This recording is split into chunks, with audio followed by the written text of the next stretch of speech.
Hello, a very, very warm welcome to episode 61 of the series entitled The Gita Decoded. In the series, we went through the Bhagavad Gita chapter by chapter to try and give you, the viewer, a fresh and new way of understanding what is contained in this ancient Indian scripture. In this part of the series, we are looking at motives and how the subject of motives is raised within the chapters of the Bhagavad Gita. We want you, the viewer, to understand the motivations behind your actions and to see how it impacts on your speech and your behavior and the karma that is caused as a result. To answer all of these questions for us and to take us through the relevant aspects of the Bhagavad Gita or the relevant chapters of the Bhagavad Gita that are applicable in this context, I would like to introduce you to Sister Denise, who has been with us for the duration of this series, answering questions that have arisen. Sister Denise, it's always great to have you in our studio. Thank you so much for being here. Thank you. Motives. I am not alone if I say that I do not look at the reason behind each and everything that I do or the words that I speak. And one has to read the Bhagavad Gita once to realize that a very strong emphasis is placed on motives. Almost at the beginning of this book, the reader's attention is drawn to what motivates you to action, what motivates you to speech. Could you tell us why it is important that we know this? I think the important thing to realize is that just an action by itself, without its context, without its motive, can't really be evaluated. You can say, okay, do not steal.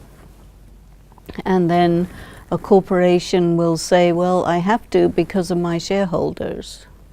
And it's not really stealing, it's business, you know. And so you get a lot of justifications of what you're doing so that it's not really stealing, it's something else. Then you get someone who is having an extramarital affair and saying, well, you know, it was love and we have to respect the power of love and there isn't any love left in my marriage, so therefore it's okay, it's not really infidelity. So all of these things really make you need to have to look at what your criteria are for right action. And this brings up the question of moral reasoning. And normally what you have in this world is a whole set of injunctions that people operate by. And they tend to be a little bit rigid. And certainly people who operate by those, they also tend to be quite rigid in their thinking. But when you look at motives, it takes you away from the rigidity of thinking. So you have to look into your heart and your intention. Do you have a pure intention? How do you evaluate that purity? What do you have to check it against to know whether it's pure or not? If you are looking at your karma and seeing, okay, am I doing a right karma or not a right karma? Well, who is the final judge? Ultimately, it's not people. Ultimately, it's God. And so this is why this sacred conversation between Krishna and Arjuna, between Arjuna and God, is so important, because he's saying, you know, if you are following the conventional directives about things, you will actually be missing the right information. So I, God, am giving you this secret knowledge, right information about what is right and what is wrong, and the context and the destiny, and so many different criteria that we have to really start thinking all over again.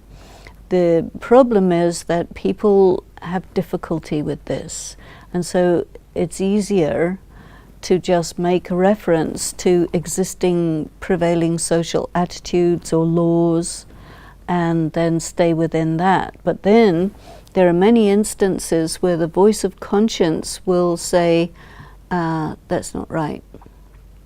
So you have a moral dilemma where the voice of conscience says one thing and the voice of the law says something different. And then within the law, you also have the letter of the law and the spirit of the law. So you can see that at every step, being able to really look at your motives is going to make you an independent thinker, and is going to make you close to doing the right thing each time. So it's really very good.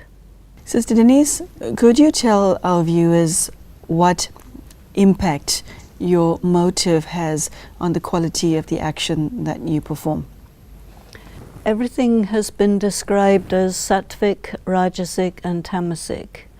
And so if you're motivated by those considerations that are described as sattvic, then you would be justified in saying, I'm having a pure motivation. Then the rajasic type of person is motivated differently, and so their actions are rajasic because of that different motivation. And then the tamasic person's motivation is also correspondingly impure, low, base, and so those actions would be considered impure and base. So then the karmic consequences would be accordingly. The kind of circumstances you find yourself in would be accordingly. And so this is why people are categorized in these different levels. People are not equal according to the Gita. There's higher level people, middle level people, and lower level people. And of course, this is why there's the system of the castes, and the nature. It talks about your nature.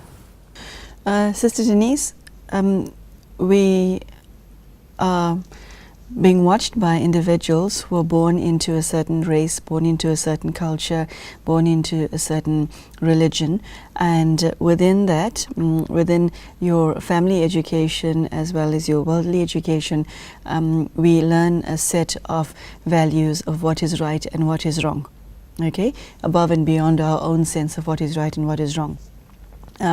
All of that has an impact on our decision-making process. Absolutely. And how then does one manage all of that in light of what the Bhagavad Gita says about motives? How do you do what is best and right for you? And sometimes take into account what you are taught as a child and as an adult, and sometimes, and this is the difficult one, where you've got to go against what you are taught and the way you were brought up. How do you walk that walk?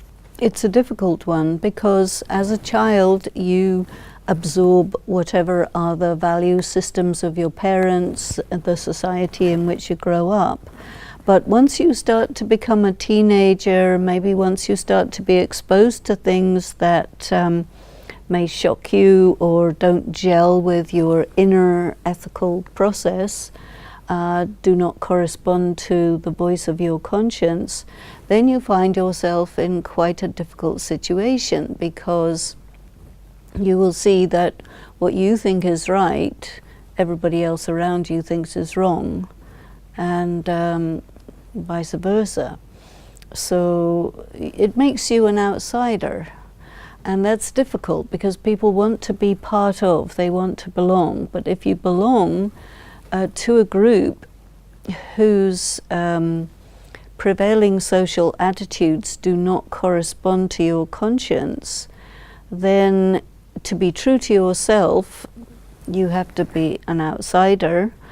To be true to your group, you have to go against your conscience. So it puts people in a very difficult situation. It does. Sister Denise, now that we have heard in the Bhagavad Gita that one should pay great attention to the motivation behind action and speech, and the expression renouncing the fruit of action has come up innumerable times throughout the scripture. what is the responsibility? What is it incumbent upon an individual to do before he speaks, before he acts? Do you sit down every time you've got to make any decision and ask yourself, what am I doing? Why am I doing this? Won't you drive yourself nuts if you do that? Of course, it depends on the person, and some people, they're very sensitive to the voice of conscience, and they will feel very uncomfortable doing things against their conscience. People like that, they will sit and decide, is this right, is this wrong, by their own inner criteria. Then people who go according to the external criteria, they will have been strongly trained according to that. So they will be very aware of the external criteria and they will respond to that. Very few people are willing to go against the value system that they grew up in, because it puts them as an outsider. It sort of excommunicates them, and they have to be very strong, very forthright, very willful to do that. You can compare this with the situation of a whistleblower. The society either doesn't know, or the truth has been concealed, and then someone or some group of people come to know that something that is considered widely accepted as right has been, the public has been misinformed, and they feel that it's a moral duty to tell the truth, but if they tell the truth, the price they pay is so heavy, and the opposition that they face is so extreme that they have to be very courageous and willing to be isolated, almost banished, in order to follow the voice of conscience. The forces to oblige a person to not speak the truth are very strong. It requires someone very special to do that. It is well established that there are people in this country who are treated very badly because they are born to a certain caste, and conversely there are people who are treated very well by virtue of birth. Can we use the Bhagavad Gita to justify this? Is a person their circumstances, or are you judged on merit of personality and what you achieved? And it's a multi-faceted question. It also states that if you are born in a caste, then you stay there. Now that is not human nature. If people are lower, they would want to rise. So where does motivation fit into this picture? It's a very complex question because there are a number of factors involved. In the framework of the Hindu faith tradition, whatever birth you get is a direct result of your karma. So if you're born in a low caste, it means that you did karma to go in that low caste, therefore not very good karma. If you are born in a high caste, it means you must have done very, very good karma to be born in that high caste. As long as you're performing an action according to the spirit of right action, that's a good karma.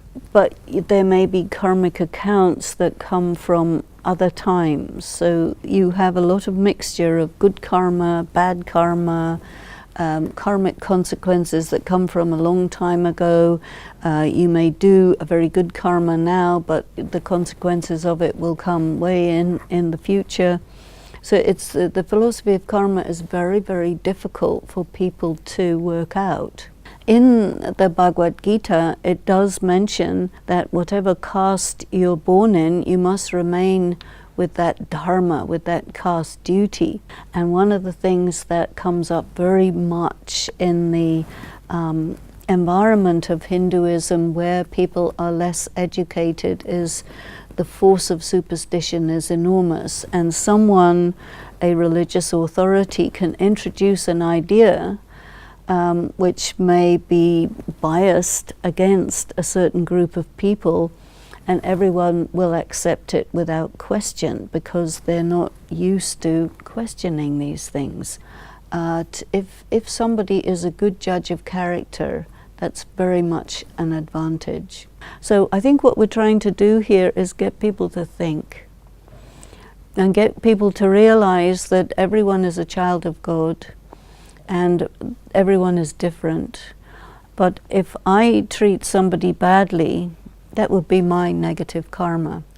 Yeah, that's the point I was hoping you'd reach, because a lot of people use the scripture to justify treating other people badly. Well, then you have to look at another part of the scripture which says very clearly, if you treat somebody badly, you will pay for it. Yeah. So if you take a bit of the scripture out of context and say, well, this is the reason why I'm justified in behaving in this way, somebody else will say, well, what about this bit of the scripture which says, excuse me, not so? And this is one of the difficulties that you find in all scriptures. There are so many different voices within the scriptures because scriptures occurred gradually over a long period of time. And what we see in the Bhagavad Gita is we see some voices which are really for the Vedantic tradition. Then we see other shlokas where it's saying, don't be limited by the Vedantic tradition. There's something else as well. As you study it, you begin to see these different voices which force you to have to choose, which again brings you to your own motivation. And I think what it's saying is, if you can be the most pure, the most sattvic, the most elevated of people, you are going to be loved by God, and that is really what it's about. Sister Denise, caste. Does it refer to the soul or the body? Well, essentially it's supposed to refer to the soul, but when you get born into a family, you get a family name which designates your caste, and as soon as people ask you what your name is, they will judge you according to your caste, because that's the way that people interact with each other, and it's very much part of the prevailing social attitude. The Gita was talking about different personality profiles, and you really have to look in terms of the quality of your behavior, your characteristics, how you're motivated, and then you will see if you are Brahmin type, or if you are Kshatriya type, or if you are Vaishya type, or if you are Shudra type, because the characteristics are clearly noted in the Gita independently of your physical birth. Yeah, so it's about personality rather than birth. Yeah, and it's about soul. Sister Denise, one phrase that I think is one of the most deepest lessons that the Gita offers the reader is to not concern yourselves with the fruit of your actions. Now, Sister Denise, from a very human perspective, you get somebody who had a bad childhood and who doesn't actually know what it means to be loved. This soul is starved of love, which describes a huge chunk of the population. Now, if you find yourself in that position and you want to honor the Bhagavad Gita, how do you not concern yourself with the fruit of action? I think that everyone in the world is, relatively speaking, spiritually depleted. Which means whether you've had a relatively good or relatively bad childhood, in the end you're still going to desire the fruit of action. And the fact that the Gita takes up the idea that you should not desire the fruit of action is telling you that if you're going to engage on a spiritual practice, what you need to do is to develop, cultivate faith in yourself, so that you know that if you're doing a good action, anyway there's going to be a good result. You don't have to look for it, it's included in the good action. And what happens to people who are unsure of themselves is they'll do something and they'll look immediately for the fruit, and then if it doesn't come, they'll be all out of order. You see what I mean? And what the Gita is saying is, don't let yourself get into a situation like that. Understand the laws and cultivate such a faith in yourself that you are able to, take care of your own self and not become dependent on feedback from other people, because as soon as somebody knows that you're dependent on the feedback, they're going to withhold it and play around with you, and you're going to be victimized, and that is what the Gita really doesn't want you to get into a situation like that. Most of the people who read the Bhagavad Gita by choice are good people, would like to be better people, would like to be close to God. They have that in them anyway, hence their attraction, pull towards the scripture.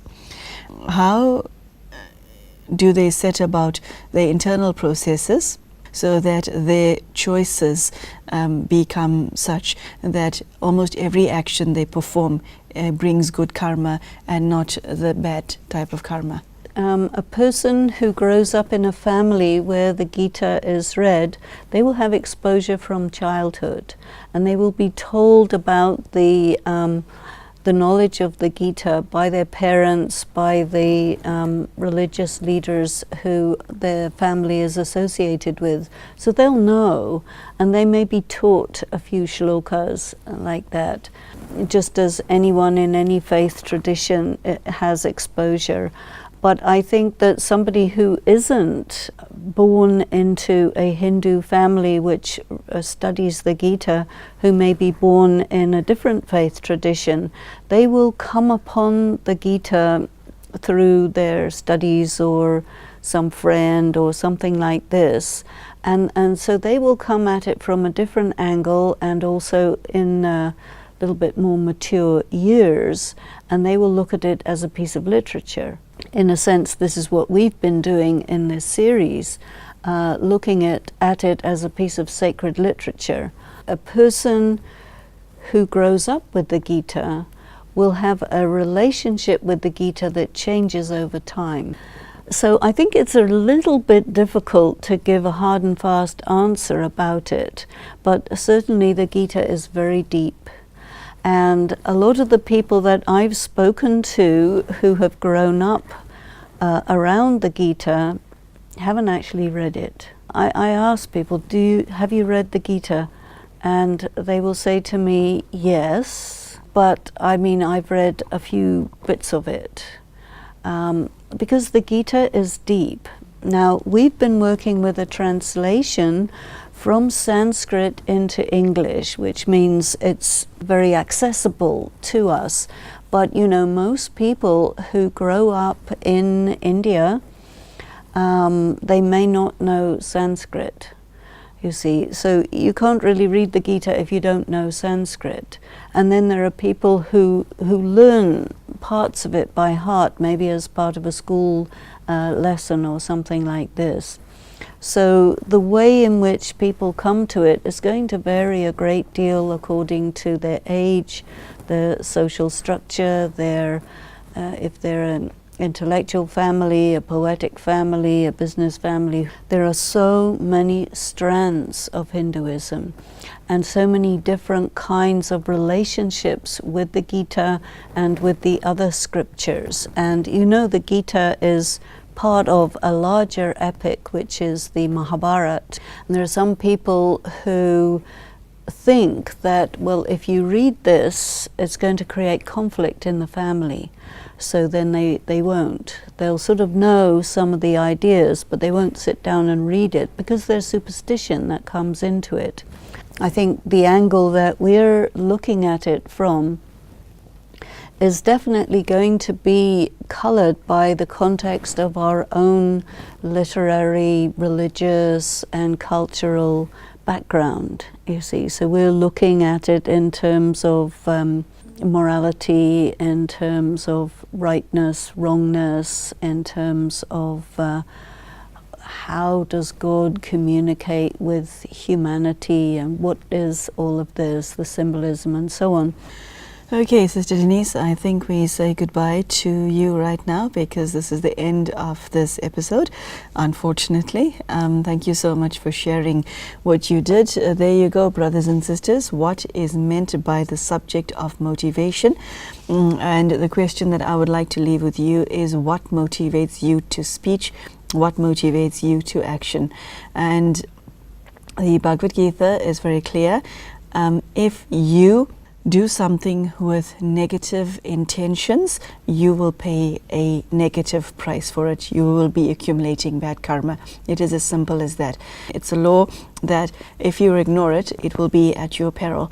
So I ask you, I invite you to sit with yourself and consider the reason that you say things, the reason that you do things, and please make sure for your own sake that your reasoning is honorable. Otherwise, the consequences is something that you will have to pay.